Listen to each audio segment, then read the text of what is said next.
lot of the music on Straight from the Soul was written over the span of several years. About 5 to 6 years ago, I've been holding on to and very excitedly waiting to compile all this music on an album. And I've been really excited to create arrangements that are inspired by these marvelous composers, music that is really timeless. So it's really exciting for me to finally be able to share this album with you. It's been long in the making. As far as my process goes, so usually when I start writing music, I'll feel this pull from the piano when I walk near it, or just feel this urgency to play. And when I sit down to play, I feel like as I kind of go into this trance-like state where the music just flows through me. I'm not really listening or trying to create anything, but just let it, do its thing. And then usually afterwards, if I'm lucky, I'll have voice memos running and be able to go back and then teach myself what I just played and really craft the lyrics and craft the melody. But sometimes I feel like, okay, that song has potential, and I'll workshop the heck out of it until I get it just the way I want. But I think it's really a special gift that I hold dear, is to just be able to sit down and feel like I'm a vessel for the music to flow through me. The song writes me in a way through my experiences, and over the past few years, everything I've gleaned from those experiences somehow finds its way into my music. So a lot of the music that inspired me for Straight from the Soul came from some of my favorite composers and lyricists of all time, including Burt Bacharach, Michel Legrand, the Bergmans, and Carol Bayer-Sager. Music that I grew up listening to as a child and really was moved by their beautiful, haunting melodies and lyrics, and wanted to create a really fresh kind of jazzy twist arrangement on Straight from the Soul. So this album is a compilation of those arrangements and also some of my original compositions sprinkled in. So back at music school, where I studied University of Michigan Jazz Studies program, there was a colleague, a friend of mine, David Magumba, and we'd always pass each other in the hallway. We never really got to work together, I think it's because we were so busy. And also he was a classical voice major, so there wasn't a whole lot of time to kind of explore, collaborations with other artists outside your major. So it wasn't until 2 or 3 years after, when we reconnected and we were still in the Ann Arbor area, we went to a music school practice room and sat down and said, okay, I think we need to work together. I think we're on to something here. The first thing we played were the beginnings to the song Let Go, which is my attempt to kind of delve further into the more produced sound. I had a kind of Madonna-inspired EDM feel in mind for that piece, and I'm really excited to continue delving into that genre and kind of pushing the boundaries of how far can you take jazz, how many other influences can you bring together with jazz. So I'm really fortunate to be able to work with David. He's an incredible vocalist and powerhouse singer, and I'm excited to have it on the album. So I remember when I first saw the movie The Thomas Crown Affair, I right away fell in love with the movie and the chemistry between the two leads, but also it was punctuated by such a beautiful piece by Michel Legrand, The Windmills of Your Mind. And then through that song, I discovered Alan and Marilyn Bergman wrote the English lyrics and composed with Michel's composition. It just became this powerhouse piece of music. And then when I heard Sting's rendition that was so sultry and smoky in the movie, I thought, okay, I have to do my own version of this. So I started listening to several of the renditions out there that were very dramatic and very cinematic, like Barbra Streisand and Frank Sinatra. And I wanted to do something in stark contrast to what had already been created. I wanted to make something that was kind of tropical, has some djembe in there, makes the listener kind of lean in because it's very understated, very stripped down, very acoustic.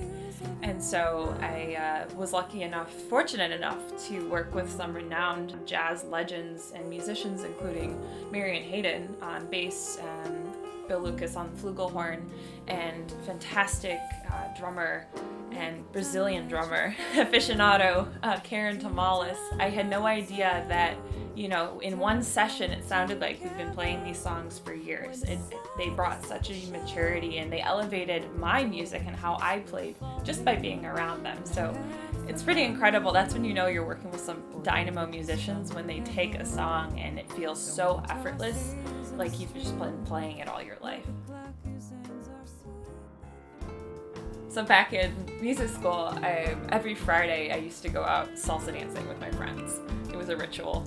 And I even was persuaded, or I guess persuaded the drummer to take over at one point and, you know, started playing the rhythm to the salsa, you know, on his kit. And here I am playing, don't even know what I'm doing. I just knew I loved the feeling of both dancing and, you know, playing kind of the drums in a salsa rhythm, or reggaeton, or bachata. And I knew in that moment, I go, okay, one day, you know, on an album, I want to write a song that has a kind of a reggaeton feel to it, but in a jazzy kind of, in the jazzy world, in the idiom, in the space.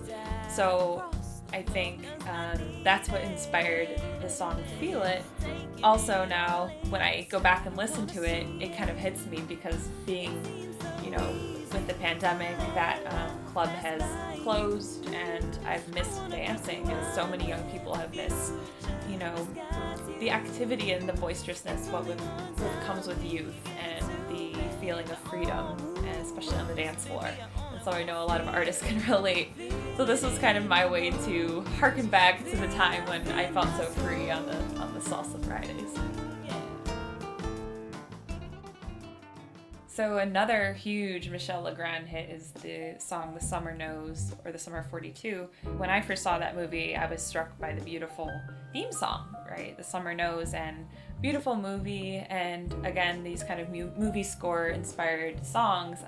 I've always wanted to do arrangements of, so I'm really excited that it made it on Straight from the Soul, and it features incredible Detroit musicians, Bill Lucas, Marion Hayden, and Karen Tomales, and kind of the approach to this song was a lot different from prior arrangements of this song, because it has sort of a beachy feel, very stripped down, very acoustic, and has some shakers and some drums and percussion that kind of adds to the mystique and the mystery around the song. I want listeners to feel like the song just washes over them, that they don't have to analyze it or feel, you know, it's weighing on them, but just feel that there's like a softening when they listen to it. They can feel that they can just unwind and kind of let the music wash over them. With Bill's playing, he brought it really to life. I mean, it sounds like a 70s movie soundtrack, the way his beautiful flugelhorn just kind of floats over the top of the melody. I thought a lot about layering in this piece and how I wanted the arrangement to kind of be layered and composed in a way that sounds very grounded and very natural. So I hope you enjoy. So for the last song on Straight from the Soul, it's a bit different from the others in that it is just me at the piano. It's a acoustic piece I wrote called Transit, and it's really in the vein of an artist I grew up listening to and that really stood out to me, and that's George Winston. You know, I feel like he created such a category and a niche of his own, and he's so unique with all the albums that he's come out with over the years that are very much nature and Montana inspired. And in a similar light, a lot of the acoustic music I wrote is very inspired by nature and by serenity and peacefulness. And so I wanted to leave and kind of wrap up the album and leave listeners with a sense of calm and groundedness, because when I play that song, when I play Transit, it centers and grounds me, and I think those are feelings we really need to hold on to given all the tumult right now in the world.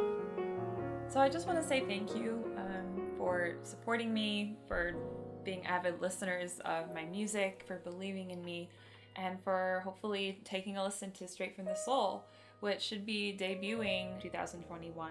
You are really what inspire me and to continue creating even when I have blocks like I have been lately, just being in this time that we're all going through.